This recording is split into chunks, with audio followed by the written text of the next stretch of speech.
Hello students, Radhe Radhe. आज का जो हमारा टॉपिक है वो है ग्लोबलाइजेशन यानी कि वैश्वीकरण। ये टॉपिक पॉलिटिकल साइंस के लिए और इकोनॉमिक्स के लिए दोनों के लिए ही बहुत ज़्यादा इंपॉर्टेंट है, जो कि 12th से लेकर फर्स्ट ईयर, सेकेंड ईयर और थर्ड ईयर इन सब के लिए ही बहुत ज़्यादा इंपॉर्टेंट माना जाता है। ओके, इकोनॉमिक्स के लिए भी और पॉलिटिकल साइंस के लिए भी। तो मैं इस टॉपिक में वैश्वीकरण की परिभाषा, इसके महत्व, WTO के यूजेस बताऊंगा, WTO का अर्थ बताऊंगा। इसके साथ साथ वैश्वीकरण के जो परिणाम होते हैं यानी कि सामाजिक, आर्थिक, राजनीतिक, धार्मिक, इसके फ़ायदे, घाटे, मेरिट्स, डिमेरिट्स, ये सब इस क्वेश्चंस के अंदर होंगे। ठीक है, तो वीडियो में स्टार्ट करता हूँ। सबसे पहले मैं वैश्वीकरण की डेफिनेशन बताता हूँ आपको कि वैश्वीकरण है क्या।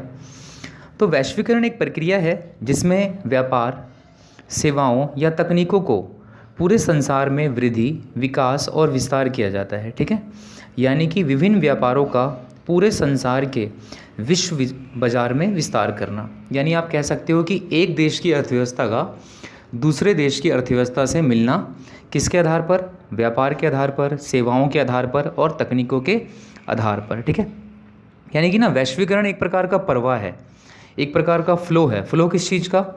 प्रवाह कई तरीक़ों से हो सकता है, जैसे कि मैंने आपको बताया ही कि वो व्यापार से भी हो सकता है, वस्तुओं से भी हो सकता है, सेवाओं से भी हो सकता है, तकनीकों से भी हो सकता है और विचारों से भी हो सकता है। ठीक है, इसमें संस्कृति का हस्तांतरण होता है, नए मूल्यों को अपनाया जाता है, विचारों को अपनाया जाता है। यह सब टॉपिक हमारे वैश्वीकरण के हैं। तो इसके मेन कारण क्या है वैश्वीकरण के? क्या रीज़न है ऐसे कि सभी कंट्रीज़ ने वैश्वीकरण किया, वैश्वीकरण अपनाया? क्या ऐसी ज़रूरत आन पड़ी? जैसे कि पहले होता था, जब राजतंत्र वगैरह हुआ करते थे तो उस समय वस्तु विनिमय प्रणाली थी, तो दूसरा देश हमारे देश में आया करता था और हमारे देश की उत्तम वस्तुओं को लेकर वो अपने देश में जाया करता था, और जो उसके देश की उत्तम वस्तुएं हुआ करती थी वो हमारे देश में दे दिया करता था उसके बदले। उस समय मुद्रा थी नहीं तो वस्तु विनिमय प्रणाली चला करती थी, परंतु जब से मुद्रा आई, ठीक है, और कुछ नई तकनीकें वगैरह आई, जैसे कि प्रौद्योगिकी, टेक्नोलॉजी आई, जैसे ब्रिटेन में आई थी। ठीक है, उससे पहले आपने जर्मनी के बारे में सुना होगा, वहाँ पर गुटेनबर्ग प्रेस आई थी, यानी कि छपाई की मशीन आई थी, छपाई की टेक्निक आई थी। ठीक है, तो इन सब क्रियाओं की वजह से वैश्वीकरण बहुत ज़्यादा ज़रूरी हो गया, क्योंकि जब कोई भी एक देश एक नई प्रकार की तकनीक का उजागर करता है या आविष्कार करता है और वह देश धीरे धीरे तरक्की करता रहता है, तो दूसरे देशों के ऊपर भी इसका एक वर्चस्व बनता है कि नहीं, हमें भी इस तकनीक को अपनाना है और इस प्रकार से ही अपने देश को मजबूत करना है जैसे कि उस देश ने किया। तो इसलिए वैश्वीकरण की ज़रूरत पड़ती है, यानी कि एक साझा व्यापार जो अंतर्राष्ट्रीय स्तर पर दो देशों के बीच में किया जाता है वो वैश्वीकरण माना जाता है। ओके, तो सेकेंड वर्ल्ड वॉर के बाद 1948 में, सेकेंड वर्ल्ड वॉर के बाद 1948 में सबसे पहले गैट आया, GATT, यानी कि general agreement of trade and tax, यानी कि ट्रेड एंड टैक्स, व्यापार और कर का सामान्य समझौता, ताकि जितने भी देश आपस में मिलकर व्यापार करते हैं, उस समय ज़्यादातर विकसित देश किया करते थे, विकासशील देश ना के बराबर थे, तो उन सभी देशों के लिए एक प्रकार के कानून थे ताकि उन लोगों को व्यापार में कोई दिक्कत ना हो।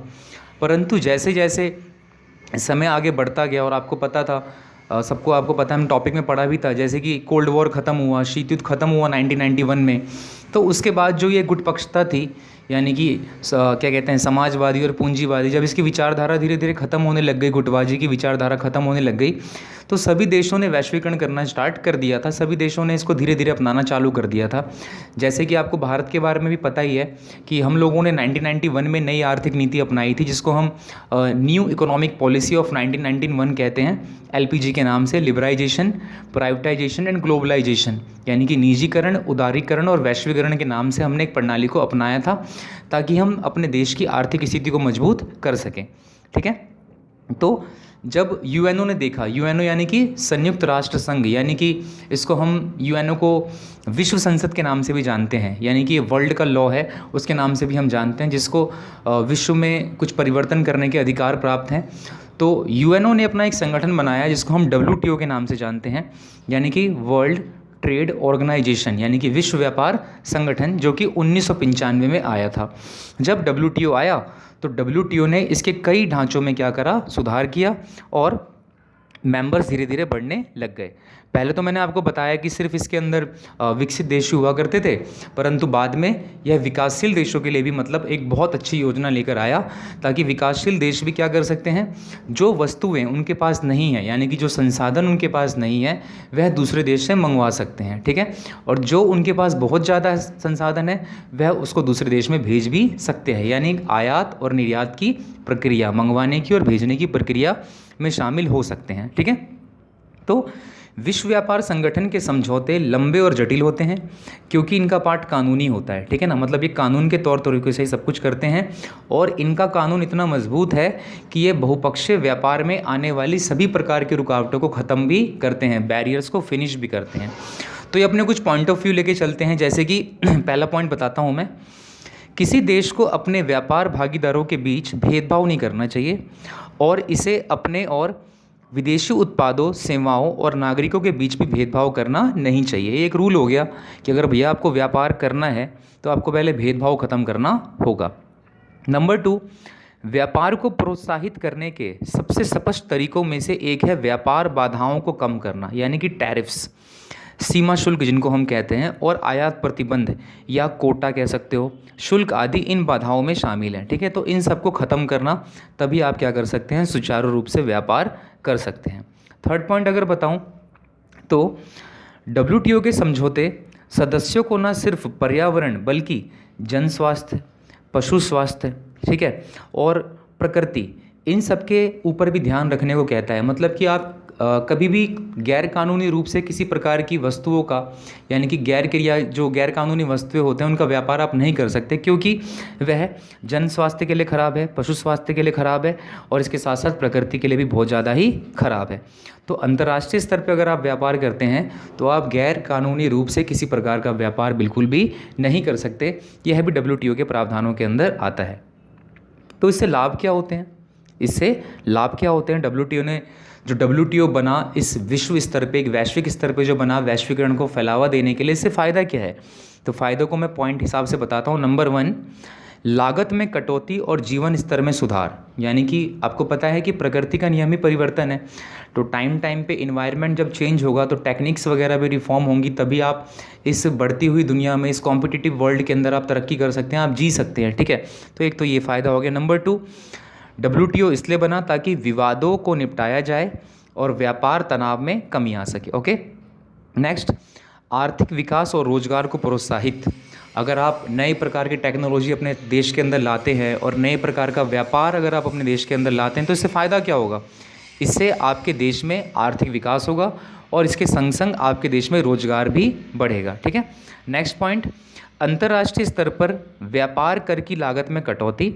नेक्स्ट, मदद के देशों का विकास, यानी कि जिन देशों को ज़रूरत है एक हेल्प की, जैसे कि विकासशील देश हैं उनके पास लेकिन संसाधन अधिक हैं, तो वो भी वैश्वीकरण करना चाहते हैं, तो WTO उनकी हेल्प भी करती है, यानी कि कमज़ोर को एक मजबूत आवाज़ देना भी इसमें शामिल है। इसके साथ साथ अगर आप व्यापार करते हैं तो आपको पर्यावरण और स्वास्थ्य का समर्थन भी करना पड़ेगा, यानी कि UNO जो भी प्रावधान बनाएगी जो पर्यावरण से जुड़े होंगे, यानी कि पर्यावरण को मजबूत करने के लिए जुड़े होंगे या पर्यावरण को बचाने के लिए जुड़े होंगे, उसमें भी आपको शामिल होना पड़ेगा। नेक्स्ट, शांति और स्थिरता के लिए योगदान, और आपको पूरे वर्ल्ड में शांति बनाए रखने के लिए और एक स्टेबिलिटी यानी कि स्थिरता बनाए रखने के लिए आपको योगदान देना पड़ेगा। तो ये सारे मतलब हम उद्देश्य बता सकते हैं, एक प्रकार से लाभ बोल सकते हैं WTO के। तो इस क्वेश्चन के अंदर मैंने अभी तक आपको वैश्वीकरण की परिभाषा बताई, गेट बताया, GATT। उसके बाद मैंने आपको बताया कि गेट एक नए रूप में किस रूप से आया, यानी कि WTO के नाम से आया 1995 में, ठीक है। उसके बाद मैंने आपको WTO के कुछ यूजेस बताए और लाभ बताए। अब हम फिर कंटिन्यू अपने टॉपिक की तरफ जाते हैं, वैश्वीकरण की ओर। तो अब मैं आपको प्रभाव बताता हूँ। ओके, सबसे पहले हम पढ़ते हैं वैश्वीकरण के आर्थिक प्रभाव क्या होते हैं। नंबर 1, मुक्त व्यापार बढ़ रहे हैं, ठीक है। जब से वैश्वीकरण आया है, जब से मुक्त व्यापार बढ़ते जा रहे हैं। नंबर 2, आयात से प्रतिबंध हटाए जा रहे हैं, यानी इंपोर्ट एक्सपोर्ट करते समय जो प्रतिबंध वगैरह होते हैं उनको हटाए जा रहे हैं। तीसरा, पूंजीवादी देशों को लाभ हो रहा है। चौथा, विकसित देश अपनी वीज़ा नीति और कठोर बना रहे हैं। नेक्स्ट, निजीकरण और पूंजीवाद को बढ़ावा मिल रहा है। नेक्स्ट, लाखों लोगों को रोज़गार मिल रहा है। तो ये तो आर्थिक प्रभाव हो गए आपके। अब हम बात करते हैं सांस्कृतिक प्रभाव की। नंबर 1, खान पीन में बदलाव। ये तो आप देख ही रहे हैं कि पहले जो हम घर का खाना बेसिकली बनाया हुआ खाया करते थे, दूध, दही, घी, मक्खन, इन सब पे डिपेंड रहते थे। अब वही हम उसके बदले क्या कर रहे हैं, जंक फूड्स की तरफ खिंचे हुए जा रहे हैं, जिससे नई नई प्रकार की बीमारियां भी आती हैं। नंबर 1 पॉइंट ये हो गया। नंबर 2, रहन सहन में बदलाव। पहले लाइफ में, जीवन में एज ज़्यादा हुआ करती थी, ठीक है, एकोमोडेशन कम हुआ करती थी। अब क्या हो गया है, एज कम हो गई है और एकोमोडेशंस वगैरह ज़्यादा हो गए हैं, यानी इंसान को अब जीने के लिए कुछ आर्थिक चीज़ों की ज़रूरत ज़्यादा पड़ती है, कुछ फिजिकल कंफर्ट्स की ज़रूरत ज़्यादा पड़ती है। तो रहन सहन में बदलाव आया, यानी कि पश्चिम सभ्यता हमारे देश में बहुत ज़्यादा आ गई है। थर्ड पॉइंट, संस्कृतियों का ह्रास हो रहा है, यानी हमारे जो कल्चर्स हैं, जो हम जिस कल्चर के लिए भारतीय सभ्यता जानी जाती है, उन कल्चर्स में बहुत ज़्यादा ह्रास होता जा रहा है, यानी कि पश्चिम सभ्यता उसके अंदर घुसती जा रही है। नेक्स्ट, हमारा जो झुकाव है वो अमेरिकी संस्कृतियों की तरफ बढ़ता जा रहा है, ठीक है, जैसे कि मैकडॉलरीकरण हो गया, उसके बाद ब्लू जीन्स वगैरह हो गई, यानी कि खान पीन और पहनावा, इन सब तरीक़ों की तरफ हम बहुत ज़्यादा झुकते जा रहे हैं। नेक्स्ट, महिलाओं की स्थिति में कमी तथा सुधार। कुछ कुछ महिलाओं की स्थितियों में काफ़ी कमी भी आई और कुछ कुछ सुधार भी हुआ है। नेक्स्ट, विदेशी फिल्मों, त्योहारों, संगीतों का रुझान बढ़ता जा रहा है। पहले हम कल्चर्ड मूवीज़ वगैरह देखा करते थे, कल्चर्ड शोज़ वगैरह देखा करते थे और इनकी तरफ ज़्यादा मतलब आकर्षित रहा करते थे, परंतु आजकल क्या हो गया है, विदेशी फिल्में, फेस्टिवल्स, म्यूज़िक्स, इन सब का रुझान बढ़ता जा रहा है। तो ये सब हो गया सांस्कृतिक प्रभाव। ओके, नेक्स्ट है आपका, मैंने आपको आर्थिक प्रभाव बताए, मैंने आपको सांस्कृतिक प्रभाव बताए, अब मैं आपको राजनीतिक परिणाम बताता हूँ या प्रभाव बताता हूँ। ओके, नंबर 1, सरकार की नीतियाँ, कार्यों, भूमिका में बदलाव आया है। जो हमारी सरकार का काम करने का तरीका होता है, उनकी नीतियों में, कार्यों में क्या है, काफ़ी बदलाव आया है। नेक्स्ट, उद्योगों में सरकार का हस्तक्षेप कम होता जा रहा है, क्योंकि अब ज़्यादा वैश्वीकरण जब से आया है तब से MNC यानी कि मल्टीनेशनल कंपनीज़ यानी कि बहुराष्ट्रीय कंपनियों का वर्चस्व बढ़ता जा रहा है, जिस कारणवश जो घरेलू कंपनियां हैं उनका जो कार्य करने का तरीका है या जो उनकी पावर है धीरे धीरे कम होती जा रही है और सरकार का हस्तक्षेप भी कम हो गया है, क्योंकि ये ज़्यादातर निजी उद्यमों के हाथ में पावर चली जाती है। नेक्स्ट, अब सरकार कल्याणकारी राज्य की धारणा से हटकर न्यूनतम हस्तक्षेप वाली नीति अपना रहा है। पहले क्या था, पहले यह था कि सरकार का मूल तत्व ये हुआ करता था कि हमें राज्य को खुश रखना है, अपने प्रशासन को खुश रखना है, परंतु अब उनकी विचारधारा व्यापार की तरफ ज़्यादा रहती है। नेक्स्ट, सरकार के पास उच्च तकनीकें आ रही हैं, यानी कि हायर टेक्नोलॉजी सरकार के पास आ रही है, जिसके द्वारा सरकार नागरिकों पर नियंत्रण अपना बनाती जा रही है। आपको पता ही है, CCTV कैमरास ले लो या मोबाइल्स वगैरह में ही ले लो कि आप जो भी प्रतिक्रियाएं वगैरह करते हैं, चाहे गलत एक्टिविटीज़ वगैरह करते हैं, कुछ भी, तो वो सब आपकी पकड़ी जाती हैं, ठीक है, तो ये तो अच्छा ही है। नेक्स्ट, सरकार अब कुछ कामों तक अपने को सीमित रखता है, यानी कि सरकार ने भी अपने आप का एक मतलब प्रोविज़न सा बना लिया है कि यह कार्य हमारे अंदर है, यह कार्य हमारे अंदर नहीं है, जो कि पहले नहीं था, क्योंकि पहले हर कार्य पे एकाधिकार किसका हुआ करता था, सरकार का ही हुआ करता था, परंतु अब ऐसा नहीं है। नेक्स्ट, कानून और व्यवस्था बनाना, नागरिकों को सुरक्षा देना, इन सब चीज़ों में भी, इन सब क्रियाओं में भी बहुत सारी परिवर्तन वगैरह आए हैं, ठीक है। तो उसके बाद एक लास्ट टॉपिक ये भी है इसका राजनीतिक परिणाम का कि राज्य अब भी ताकतवर हैं, यानी कि सरकार अब भी ताकतवर है, हम ऐसा बोल सकते हैं, क्योंकि जो हमारा देश है वो चाहे कितनी प्रकार की भी प्रतिक्रियाओं को क्यों ना अपना ले, लेकिन उसके बावजूद भी देश हमारा मजबूत रहता है। और नेक्स्ट कारण बताऊं इसका, तो सरकार ने अपने कामों में लोक कल्याणकारी योजनाओं को, ठीक है ना, कम मतलब जितने भी मतलब ऐसे काम होते हैं जो कि ह्यूमन प्रॉफिटेबल वर्क है, यानी कि जो लोक कल्याणकारी कार्य हैं, उन पे ध्यान देना बिल्कुल सरकार ने अब कम कर दिया है, क्योंकि उसका ज़्यादातर ध्यान किस पे रहता है, बाज़ार पे, आर्थिक क्रियाओं पे, ठीक है, इन सब चीज़ों पे ज़्यादा उनका ध्यान रहता है, ठीक है। तो यह सब चीज़ें हैं जो कि हम बोल सकते हैं कि ये सब राजनीतिक प्रभाव है। अच्छा हाँ, एक राजनीतिक प्रभाव और भी है जो कि बहुत अच्छा पॉइंट है, संचार और मीडिया की नई खोजों में राजनीतिक मजबूती आई है। ये तो फ़ायदा है, जब से मतलब टेक्नोलॉजी आई है, कम्युनिकेशन आया है, मीडिया आया है, तब से पॉलिटिक्स और ज़्यादा मजबूत हो गई है और सभी देशों को समस्या के लिए एक साथ मिलकर काम करना पड़ता है, तो ये भी एक अच्छा ही है। तो मैंने आपको सामाजिक प्रभाव बताए, मैंने आपको राजनीतिक प्रभाव बताए, आर्थिक प्रभाव बताए, सांस्कृतिक प्रभाव बताए। ओके, अब हम बात करते हैं कि भारत और वैश्वीकरण का क्या लेना देना है, मतलब भारत और वैश्वीकरण का आपस में क्या संबंध है। तो विश्व में तथा भारत में वैश्वीकरण का इतिहास बहुत ही पुराना रहा है, ठीक है। आपको पता ही है कि जो भारत है वो ब्रिटेन का उपनिवेश रहा, यानी ब्रिटेन के अंदर रहा बहुत समय तक। भारत कच्चे माल का निर्यातक और ठीक है निर्यातक वगैरह भी था और आयातक भी था। 1947 में आज़ादी के बाद भारत ने ब्रिटेन के साथ जितने भी अनुभव प्राप्त किए, उसके बाद अपने आप को मजबूत बनाने के लिए भी भारत ने धीरे धीरे करके कई प्रणालियाँ वगैरह अपनाई। 1947 के बाद जब देश हमारा आज़ाद हुआ, उसके बाद कई प्रकार की इंडस्ट्रियल पॉलिसी यानी कि औद्योगिक नीति सरकार के द्वारा अपनाई गई, जो कि पंचवर्षीय योजनाओं से जुड़ी हुई हुआ करती थी। जैसे कि 1956 में औद्योगिक नीति आई थी, ठीक है। उसके बाद धीरे धीरे करके सुचारू रूप से क्या हुआ, पहले तो ये सब शक्तियाँ केंद्र के हाथों में थी, धीरे धीरे राज्य के हाथों में आई। उसके बाद सूचियाँ बनी, सूचियों के अंदर विषय डले, धीरे धीरे कार्य बढ़ते गए, राज्य की शक्तियाँ भी आई धीरे धीरे। तो इस प्रकार से कार्य जब बहुत ज़्यादा बढ़ा और कार्य करने की प्रक्रिया कम होने लग गई, तो सरकार ने 1991 में नई आर्थिक नीति अपनाई, जिसको हम नैप के नाम से जानते हैं। तो इसमें कुछ क्षेत्रों में तो तरक्की हुई। जब हमने 1991 में वैश्वीकरण अपनाया यानी कि नई आर्थिक नीति को अपनाया, तो कुछ क्षेत्रों में तो बहुत तरक्की हुई, परंतु कुछ क्षेत्र डूब गए। यानी कि हम ऐसे कह सकते हैं कि जो अमीर थे वो तो और ज़्यादा अमीर होने लग गए, परंतु जो गरीब थे वो और ज़्यादा ही गरीब होने लग गए, और भारत बाकी देशों की तुलना में थोड़ा पिछड़ सा गया था। और 1991 में वित्तीय संकट से उबरने के लिए जब आर्थिक नीति को अपनाया गया, तो बहुत सारी व्यापार की बाधाएं इससे खत्म हुई, जिससे भारत को क्या हुआ, बहुत ज़्यादा लाभ हुआ।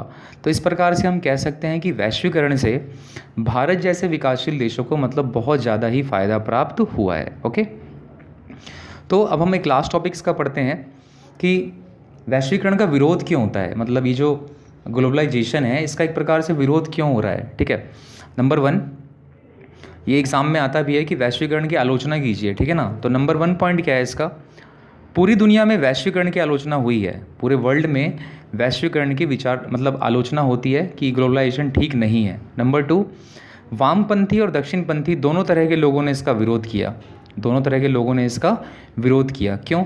वामपंथी कहते हैं कि मौजूदा वैश्वीकरण पूंजीवादी की एक खास व्यवस्था है, यानी कि वामपंथियों का मानना ये है कि जो वैश्वीकरण है वो पूंजीवादी को बढ़ावा देती है, पूंजीवादिता को बढ़ावा देती है।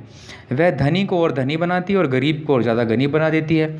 सरकार कमज़ोर होती जा रही है, सरकार अब गरीबों के हितों की रक्षा नहीं कर पा रही है। वैश्वीकरण जो है जब से हमारे देश में आया है तब से हमारी संस्कृति का ह्रास हुआ है, ठीक है ना। तो ये तो हो गए वामपंथी वाले। अब दक्षिणपंथी वाले क्या बोलते हैं इसके बारे में? दक्षिणपंथी वाले बोलते हैं कि वैश्वीकरण से बुरे सांस्कृतिक प्रभाव पड़े हैं, लोग अपनी जो सदियों पुरानी संस्कृति है उसको भूलते जा रहे हैं। वैश्वीकरण विरोधी आंदोलन सिर्फ भारत में नहीं है, मैं आपको बताऊं, सिर्फ भारत में ही वैश्वीकरण विरोधी आंदोलन नहीं है, वरन वैश्विक स्तर पे इस वैश्वीकरण के प्रति क्या हो रही है, मतलब बुराई वगैरह करी जा रही है। विश्व में एक जैसी सोच वाले लोग जितने भी हैं वो सब इसकी बुराई कर रहे हैं, चाहे वो वामपंथी हो, चाहे वो दक्षिणपंथी हो, चाहे वो उदारवादी हो, चाहे वो यथार्थवादी हो। इनमें जितने भी लोग हैं वो 2 कैटेगरी में बटे हुए हैं, एक कैटेगरी इसके समर्थन में है और एक कैटेगरी क्या है, इसके खिलाफ में है। जैसा कि मैं आपको बताना चाहूँगा कि वैश्वीकरण के विरोध के लिए एक मंच बनाया गया है, ठीक है। वैश्वीकरण के विरोध में जो जो लोग पूरे विश्व स्तर पे हैं उन लोगों के द्वारा एक मंच बनाया गया है जिसको हम WSF के नाम से जानते हैं, यानी कि वर्ल्ड सोशल फोरम के नाम से इसको हम जानते हैं, ठीक है ना। वर्ल्ड सोशल फोरम के नाम से इसको हम जानते हैं। इस मंच के तहत मानवाधिकार कार्यकर्ता कौमा पर्यावरणवादी कौमा मजदूर कौमा युवा और महिला कार्यकर्ताएं एकजुट हुए हैं, ठीक है, जो इसके खिलाफ है और चाहते हैं कि यह ख़त्म हो जाए पूरी तरह से, ठीक है ना। पर्यावरणवादी क्यों इसके खिलाफ हैं? क्योंकि वो सोचते हैं कि जब से वैश्वीकरण आया है तब से लोग टेक्नोलॉजी की तरफ ज़्यादा बढ़ते जा रहे हैं, जिससे पर्यावरण के प्रति जो उनका रुझान था, जो उनका एक झुकाव था, वो ख़त्म होता जा रहा है। मजदूर वर्ग क्यों खिलाफ हैं इसके? मजदूर वर्ग इसके खिलाफ ये हैं क्योंकि आपको पता ही है जब वैश्वीकरण देश के अंदर आएगा तो MNC खुलेगी, यानी कि मल्टीनेशनल कंपनियाँ, यानी कि बहुराष्ट्रीय कंपनीज खुलेगी, जिनके अंदर अत्यधिक मात्रा में जो पढ़े लिखे लोग होंगे, जो टेक्निकफुल मतलब पीपल्स वगैरह होंगे, एम्प्लॉयज़ होंगे, उनको ही नौकरी मिलेगी, जिसकी वजह से मज़दूरों की नौकरी वगैरह छीनी चल जाएगी। और महिलाएं कार्यकर्ताएं क्यों आई हैं? क्योंकि उनको पता है कि जब से वैश्वीकरण आया है तब से महिलाओं की स्थिति में काफ़ी परिवर्तन आया है, उनके रहन सहन, पहनावे, खान पीन में, ठीक है, इन सब में बहुत ज़्यादा परिवर्तन आया है। तो WSF की जो सबसे पहली मीटिंग हुई थी वो 2001 में ब्राज़ील में हुई थी। तो इस प्रकार से मैंने आपको वैश्वीकरण की डेफिनेशन बताई, इसकी शुरुआत बताई, GATT के बारे में बताया, आपको WTO के बारे में बताया, उसके उद्देश्य बताए, उसके यूज़ बताए, उसके बाद मैंने आपको वैश्वीकरण के आर्थिक परिणाम बताए, वैश्वीकरण के मैंने आपको धार्मिक परिणाम बताए, वैश्वीकरण के मैंने आपको राजनीतिक परिणाम भी बताए। उसके बाद मैंने आपको यह भी बताया कि वैश्वीकरण का विरोध यानी कि इसको आलोचना क्यों होती है। ओके, तो ओवरऑल आई थिंक मेरा ये टॉपिक ख़त्म हो चुका है। और लास्ट में मैं एक चीज़ यही बोलना चाहूँगा कि जो वैश्वीकरण है एक तरीके से ये दो देशों के बीच में एक सामंजस्य स्थापित करता है, जो कि व्यापार, सेवाएं और तकनीक से जुड़ा हुआ होता है, विचारों से जुड़ा हुआ होता है। और इसकी ज़रूरत इसीलिए पड़ी थी ताकि जिस प्रकार से एक देश तकनीक में बढ़ता जा रहा है, उभरता जा रहा है, इसी प्रकार से सभी देश तक जो टेक्निक्स वगैरह हैं, सेवाएं वगैरह हैं, इसे बढ़ते जाएं और अपना वर्चस्व प्राप्त करें। तो ये विकासशील देशों के लिए बहुत ही फ़ायदेमंद रहा, जिसमें WTO पूर्ण रूप से क्या कर रहा है, इसका साथ दे रहा है। Okay, bye.